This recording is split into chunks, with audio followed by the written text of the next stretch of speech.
にも至る宝に世界中にこんなにも満ちているのに、目に見える力に変換できれば戦争の大きな火種を一つ世界から消せる。俺も今やりてえように生きてんだ。ゴミをかばうやつはそれ以下だ。聞いてあきれたぜ。お前がついに政府の飼い犬になったとは。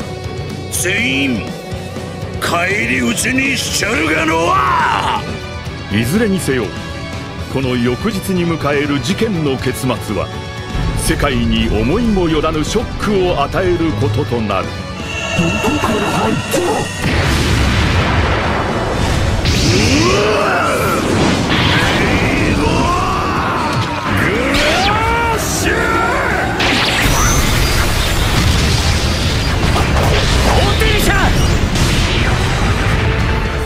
オネステ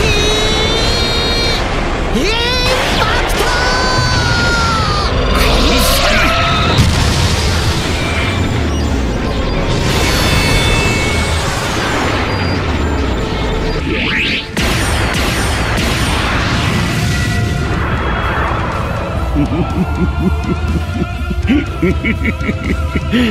もうバレてもいいだろう。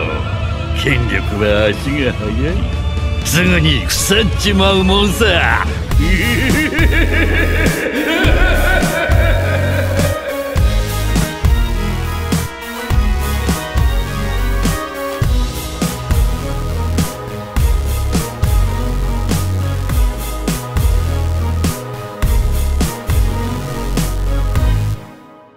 Bonjour à tous, c'est le seul unique Ryo Sensei, j'espère que vous allez bien. Aujourd'hui on parle du chapitre 1140 qui se nomme Scopper Gaban, et dans lequel le bras gauche du roi des pirates nous a montré sa puissance dans les règles de l'art. Luffy est choqué, Zoro transpire, le dévoreur de montagne a montré ce qu'était une vraie légende de la piraterie. Dans ce chapitre, on a également l'apparition de deux nouveaux chevaliers divins, qui ont des pouvoirs particuliers qui sont très intéressants, et qui feront de leur mission un jeu. C'est parti. La vidéo d'aujourd'hui est sponsorisée par CyberGhost VPN. CyberGhost VPN, c'est plus de 38 millions d'utilisateurs dans le monde. C'est le VPN le plus recommandé sur le marché. Il a une note très impressionnante. Sur Trustpilot, plus de 20 000 personnes l'ont noté excellent. Pour protéger votre vie privée en ligne, faites comme moi et Shanks. Optez pour CyberGhost VPN. Un VPN est essentiel pour préserver votre confidentialité. Ne croyez pas être protégé avec le mode navigation privée. En réalité, beaucoup d'acteurs surveillent vos activités à chaque connexion. Le mode incognito n'est qu'une illusion. Votre fournisseur d'accès Internet, le service informatique de votre école ou de votre entreprise, le routeur Wi-Fi de votre domicile, les sites que vous visitez, ou encore la marine d'Akainu. Ils savent tout, vos moindres faits et gestes. Activez-le et commencez à naviguer librement. Il cryptera et acheminera l'ensemble de votre trafic via ses serveurs sécurisés. Il assure une confidentialité totale de vos activités en ligne. CyberGhost VPN a des serveurs dans plus de 100 pays. En changeant votre localisation, vous pourrez accéder au catalogue de plus de 40 plateformes de streaming, telles que Disney+, Netflix ou encore Amazon Prime. Choisissez un pays où une série, un film ou un animé n'est pas dispo chez vous et profitez de tout ce divertissement. L'application est compatible avec tous les systèmes d'exploitation. Il peut sécuriser jusqu'à 7 appareils simultanément, quasiment un par Mugiwara, ce qui garantit votre anonymat. Avec autant d'appareils protégés, vous pourrez protéger vos proches, vos amis, votre famille. CyberGhost VPN ne conserve pas vos données. Eux-mêmes ne savent pas ce que vous faites. Si vous voulez naviguer librement sur Internet, c'est le moment idéal pour avoir CyberGhost VPN. En utilisant mon lien dans la description, vous aurez une réduction de moins 83% et vous aurez également 4 mois gratuits. Rendez-vous compte de l'offre, moins 83% et 4 mois gratuits. Et ils ont une garantie de remboursement de 45 jours.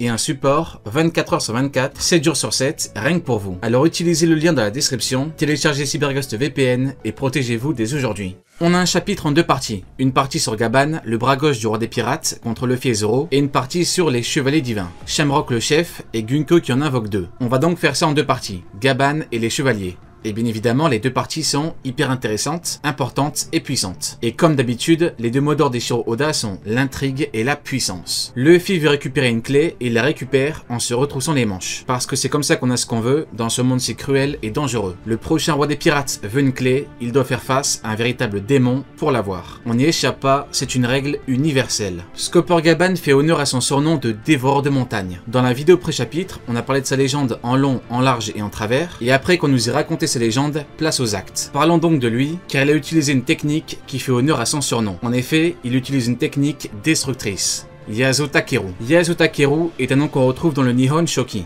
les chroniques du Japon. D'après ce texte ancien, Yasuo Takeru était un chef ou un groupe de guerriers qui s'oppose à l'empereur Jinmu lors de la conquête de l'Est du Japon. Dans les textes anciens, Yasuo Takeru peut être interprété comme un individu, un chef, ou comme étant un groupe de guerriers. Quoi qu'il arrive, ce qui importe c'est qu'on parle de guerriers et de puissance. Dans l'après-chapitre, j'affirmais que ce qui caractérise Gaban, c'est le fait qu'il ne combat pas avec finesse. Et c'est ce que l'auteur met en avant dans le chapitre.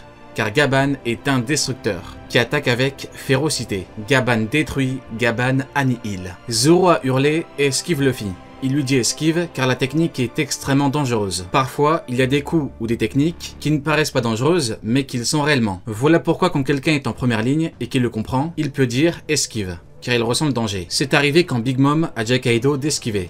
Mais également sur Egghead, quand Sanji a dit à Luffy d'esquiver. Cette fois ce n'est pas Sanji mais Zoro. Sur Egghead c'était pareil, on parle d'une rafale de coups. Il lui demande d'esquiver car les coups sont extrêmement dangereux. Au-delà du fait que Zoro ait dit à Luffy d'esquiver, eh bien il y a quelque chose qui est également intéressant. Les réactions des deux pirates. Car nous avons deux réactions directes à une technique envoyée, celle de Zoro et celle de Luffy. Il suffit de regarder les réactions pour comprendre qui est le bras gauche du roi des pirates. Zoro transpire à grosses gouttes. Il a utilisé 3 épées. La réaction de Zoro veut clairement dire que cet homme a une puissance phénoménale. En bloquant le coup, il comprend que la puissance offensive est destructrice. Et l'autre réaction, c'est Luffy. Il suffit de voir sa tête pour comprendre.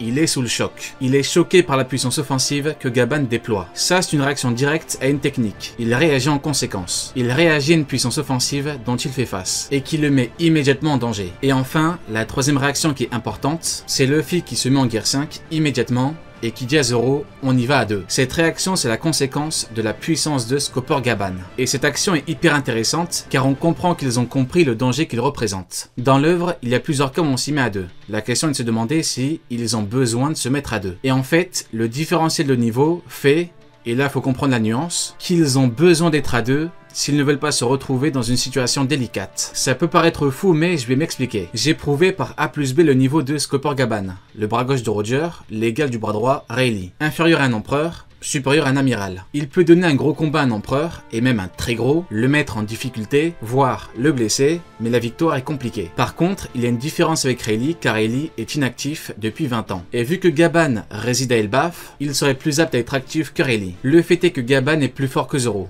Il lui est supérieur. En 1 contre 1, en l'état actuel des choses, sans power-up, sans évolution, Gaban le bat. Gaban est beaucoup trop complet, beaucoup trop expérimenté. De son côté, le capitaine, donc Luffy, lui est supérieur. Sauf que, il y a 2 éléments importants à prendre en compte. Premier élément, la limite du Gear 5. Cette limite l'handicape énormément. Et Luffy a compris que Gaban a une vitesse et un HDO tellement évolué que pour lui c'est compliqué de gagner. Car d'abord, il faut le toucher. Il y a une différence fondamentale entre Kizaru et Gaban. Bien évidemment, Gaban est plus fort, mais Gaban a surtout un HDO beaucoup plus évolué. Beaucoup pensent que la vitesse de Kizaru est son point fort, mais c'est faux, car avec son fruit, il est limité en termes de déplacement. Sa vraie qualité à lui, c'est la défense. Et défense et vitesse, c'est différent. La défense, c'est des techniques et des mouvements qui te permettent de défendre, pas d'esquiver, c'est totalement différent. La défense de Kizaru est bonne, mais une fois que Luffy s'est un petit peu plus pris au sérieux, il lui a mis un White Star et l'a couché. Question, est-ce que le White Star mettait KO Gaban? On ne peut pas le confirmer. Moi je dirais que non, mais chacun aura sa réponse. Par contre, toucherait-il Gaban? Eh bien c'est là que c'est différent, car Gaban a une vitesse qui est exceptionnelle et un HDO qui est exceptionnel. La limite du Gear 5, le HDO de Gaban et la vitesse de Gaban font de lui quelqu'un qui est très compliqué à vaincre. Et il ne faut pas forcément être plus fort pour battre quelqu'un. Des caractéristiques, des particularités, des points forts, des points faibles font que tu peux gagner. Sanji ne frappe pas les femmes, mais est-il plus faible? Non, ça ce n'est qu'un exemple. Mais pour le cas de Luffy, eh bien sa limite le met en grande difficulté. Et Luffy a compris que Gaban est un adversaire coriace et difficile à atteindre. Et pour quelqu'un comme lui qui a une limite de temps, c'est beaucoup plus compliqué. Alors certes, Luffy a battu Kaido, et je suis le premier à le dire. Mais Kaido a voulu voir s'il était supérieur en puissance brute. Il a dit « je n'esquiverai pas ». Il a donc voulu voir en termes de puissance brute, et il a perdu. Sauf que Gaban n'aurait pas forcément envie de partir sur ce type de combat. Voilà pourquoi Luffy aurait beaucoup de mal. Et ne négligeons pas l'expérience de cette légende. Rappelez-vous de Teach qui pensait que Newgate était fini contre lui. Pourtant, il a utilisé son Bishento et l'a tranché. Ça, c'est l'expérience qui parle. Voilà pourquoi Teach a refusé de combattre Rayleigh. Même si tu gagnes, la puissance et l'expérience du démon en face font que ça peut être compliqué. On a vu que Zoro perd 1 contre 1 et que pour Luffy c'est compliqué en termes de limites. Voilà pourquoi Luffy dit à Zoro, on y va à 2. La puissance de Gaban fait qu'il peut gravement le blesser. Parce que dans l'hypothèse où il veut protéger la clé jusqu'au bout, où il veut la protéger au péril de sa vie, on doit avoir un combat complet qui doit aller à son terme. Voilà pourquoi ce cas est hyper intéressant. Il faut se demander pourquoi est-ce qu'il a refusé le combat. Eh bien il l'a refusé car, combien même il aurait gagné, il peut très bien se faire blesser grièvement. Voilà pourquoi Luffy qui comprend le danger et la puissance de la légende qui est en face de lui, utilise la carte Zoro. Car Teach n'avait pas de carte à jouer. Il était seul contre lui. Pour Luffy et Zoro contre Gaban, on a ce contexte-là. Il a en face de lui quelqu'un d'extrêmement dangereux, qui peut, dans l'absolu, le battre, à cause de sa limite et de ses caractéristiques, vitesse, HDO, et parce qu'il peut prendre de gros dégâts, alors qu'il vient à peine d'arriver sur l'île. Il ne faut pas oublier qu'il veut libérer Loki, et si Loki pète un câble, pour le vaincre, il faut que Luffy soit en forme. Or, s'il est blessé à cause de Gaban, il pourrait le battre. Il ne pourrait pas forcément assumer. Maintenant, on a d'autres cas de 2 contre 1. On a le cas de Luffy et Nami contre Cracker. Là, c'est un 2 contre 1 qui est obligatoire. Il avait purement et simplement besoin d'elle. Si Nami n'est pas là, il perd. Sans l'eau de Nami, il ne mange pas les soldats. Donc, il perd, ça s'arrête là. On a aussi le cas de Rayleigh et Gaban qui voulaient écraser Oden. L'aurait-il écrasé? La réponse est oui. Au vu du niveau des personnages, ils étaient à leur prime, tous les deux. Ils ont battu l'équipage de Xebec. Je viens de vous présenter 3 2 contre 1 avec 3 contextes différents. On voit donc qu'on a plusieurs contextes, et il faut analyser les différentes situations. Ce n'est que comme ça qu'on comprend ce que l'auteur raconte. En esquivant les coups de Luffy, Gaban prouve qu'il a un excellent HDO, mais également une excellente vitesse. Mais, à un certain moment, il prouve encore plus que son HDO est fou et que sa vitesse est folle. Quand il leur dit « je vous donne la clé », Luffy est surpris de voir qu'à sa droite, il y a la clé. Ce qui veut dire 2 choses. Gaban avait anticipé le fait que Luffy allait se changer après sa technique. Et il a été assez rapide pour déposer la clé sans que Luffy et Zoro ne le remarquent. Ce qu'il faut comprendre, c'est que 1. Gaban n'a même pas encore montré de quoi il était capable, et 2. Il aura forcément son utilité dans l'arc. Il ne faut pas croire que son rôle s'arrête là. Il n'a fait que tester Luffy, la relève, pour voir la forme blanche de ses propres yeux. On a l'arrivée de 2 nouveaux chevaliers divins, Saint Somaz et Saint Gilligam. Et on a quelque chose de très différent des 2 précédents, donc Shamrock et Gunko. Parce qu'on a des persos qui sont humoristiques, ou en tout cas l'auteur fait avec eux ce qu'il a souvent fait. On a des situations burlesques et des caractères bien particuliers. On a des actions humoristiques, tandis que pour les 2 autres, on avait 2 combattants beaucoup plus sombres et beaucoup plus sérieux. Les chevaliers divins c'est un groupe entier, et au-delà d'avoir des pouvoirs différents, ce qui est important c'est aussi des caractères différents, ce qui est le cas. Et apparemment, on a le duo des fous furieux, qui ne se prennent pas la tête, mais faut pas non plus les sous-estimer et croire qu'ils ne valent pas grand chose, car c'est typiquement ces combattants qui ont des actions très impressionnantes. Gardons en tête que le Gear 5 est totalement dans la fantasy, l'humour et le burlesque, ce qui n'empêche pas de sortir un Bajrang. Ce que je note c'est la relation des chevaliers entre eux. C'est-à-dire qu'ils se respectent. Ils respectent leur hiérarchie interne. On ne ressent pas de véritable animosité entre les membres. Ils se comprennent rapidement. Quand ils parlent, c'est concis. Pour moi, actuellement, c'est parfait. Et ça fait plaisir de voir ce groupe dans l'œuvre. Parce que je vous l'ai dit il y a pas longtemps, c'est ce qu'il manquait. Un groupe d'antagonistes d'élite qui n'est pas un équipage Yonko. Ils sont là pour faire le taf et le font bien. Quand Gunko est apparu, en termes de design, on a vu des bandages sur son corps. On aurait pu s'attendre au fruit de la momie ou au fruit du bandage. Mais finalement, c'est le fruit des flèches. Ce qui veut dire que les designs des chevaliers ne reflètent pas leurs fruits. Ce qui veut dire que théoriser le fruit de Somaz est compliqué, voire impossible. Sauf si pour son cas à lui, Oda décide de nous laisser des indices, avec la fleur qu'il a sur son costume et l'épée avec des pics. Par contre, le fait est qu'il nous montre Gilligam sous forme hybride. Ce qui veut dire qu'il a mangé un Zoan mythologique et mine de rien, ça veut dire que le groupe n'est pas homogène en termes de fruits. Ce qui était le cas des doyens du Gorosei avec 5 Zoan mythologiques. Eux ont des fruits différents. Et pour l'instant, on a Paramecia, un Zoan mythologique, et pour Shamrock, l'épée Cerbère, qui est une créature mythologique. Rien que pour avoir les 3 types de fruits, avec une espèce de représentation, j'ai envie de dire que Somaz a un Logia. Il reste encore beaucoup de Logia potentiels à dévoiler. Et mine de rien, les Logia, il n'y en a pas des masses. Le dernier révélé, c'est Ryukugyo, avec son Mori Morinomi, au chapitre 1054. Ça date un peu. Et si l'auteur s'est amusé à nous laisser des indices, alors on pourra avoir un Logia en lien avec les fleurs. Par contre, Shamrock leur dit, utilisez vos pouvoirs pour en faire un jeu, ce qui veut dire qu'ils ont des pouvoirs particuliers. Comme Shamrock parle de jeu, j'ai pensé à Ener avec son Survival Game. Les pouvoirs des chevaliers pourraient être intéressants pour faire jouer les Mugiwara, mais on en revient toujours au problème de la puissance. Parce que les Mugiwara sont extrêmement puissants. Gaban pareil, Loki pareil, et les géants bah pareil. Surtout que Shamrock ne parle a priori que des enfants. Mais si ce n'est que pour les enfants, est-ce que c'est intéressant ? Non. Par contre, si on ajoute les Mugiwara, est-ce que c'est intéressant? Oui. Le fait est que les chevaliers sont en grande infériorité numérique, et que le chef Shamrock est appelé ailleurs, ce qui ne leur laisse en soi strictement aucune chance de victoire. Vous me direz qu'ils ne cherchent pas de combat, et vous aurez raison, sauf que s'ils ne viennent que pour les enfants, au final, leur rôle dans l'arc aura été très limité, parce qu'on mesure leur rôle vis-à-vis des Mugiwara. On a donc une situation qui est très complexe, surtout que le plan est de mon point de vue totalement absurde, s'ils veulent que les géants acceptent de se soumettre, parce qu'on dirait que le plan ne prend pas en compte qui sont les géants. C'est un peuple légendaire, un peuple de guerriers, de combattants. Ce pays n'est jamais tombé, et ce pour une bonne raison. C'est le pays le plus fort du monde, et les géants ont la culture de l'honneur. Ils ne s'abaisseront jamais à se soumettre, même pour des enfants. Et si le plan consiste à compter sur une vengeance des géants, c'est également absurde, au vu du contexte. Tu risques une attaque massive des géants sur ton terrain à Maréjoise, alors que les vivres manquent là-bas, que les dragons célestes ont faim. T'as déjà un blocus à gérer. J'ai l'impression que Shamrock veut être reconnu par son père Garling, qui a un statut bien particulier. En tant que champion de God Valley, Garling est une véritable légende. C'est un monstre reconnu. Shamrock veut faire ce que personne n'a jamais fait, soumettre les géants. Il peut dire ce qu'il veut sur son frère, Shanks est un empereur. Shanks est une légende de la piraterie. C'est une légende du monde. Il est connu et reconnu. Les gens ont peur de lui. Voilà pourquoi Elbaf ne peut pas se faire sans Shamrock Figarland. On pourrait croire qu'il va quitter l'île et ne pas revenir, sauf que c'est faux. Élément intéressant, sur 5 Gilligam, il a une écharpe de fumée blanche. Ce qui est assez étonnant car on a Luffy et Yamato en écharpe blanche, tandis que tous les autres, qui sont par ailleurs les OGM, ont une écharpe noire. Kaku, Lucci, les doyens. Mais alors, pourquoi cette différence? Eh bien je pense que pour le comprendre, il faut s'intéresser aux 3 Zoan mythologiques avec écharpe blanche, et trouver leurs points communs. On a Nika, Okushi no Makami et le fruit de Gilligam. Le fruit de Gilligam n'est pas précisé, mais il a une tête de dragon. Sauf que ce fruit existe. Kaido.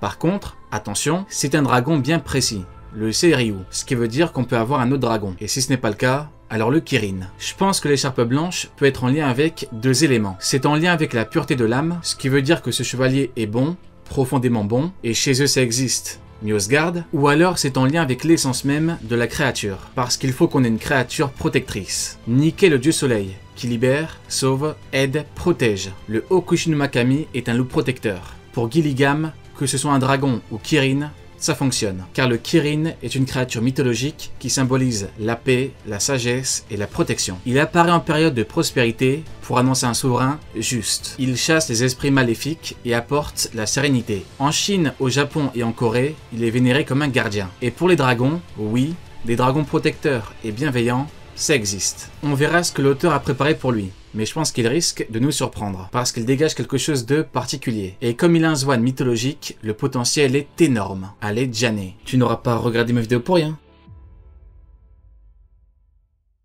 Merci à CyberGhost VPN, notre allié du Shinsekai, d'avoir sponsorisé la vidéo. Que vous soyez un pirate comme Luffy en quête de liberté sur les mers, ou un Revo comme Dragon qui protège son anonymat, CyberGhost VPN vous couvre. Alors n'oubliez pas de cliquer sur le lien dans la description pour avoir une offre exceptionnelle, réservée aux abonnés de la chaîne. Vos données seront protégées comme si vous étiez sous la garde de Barbe Blanche. Le tout pour seulement 2,03 € par mois. Le lien est dans la description.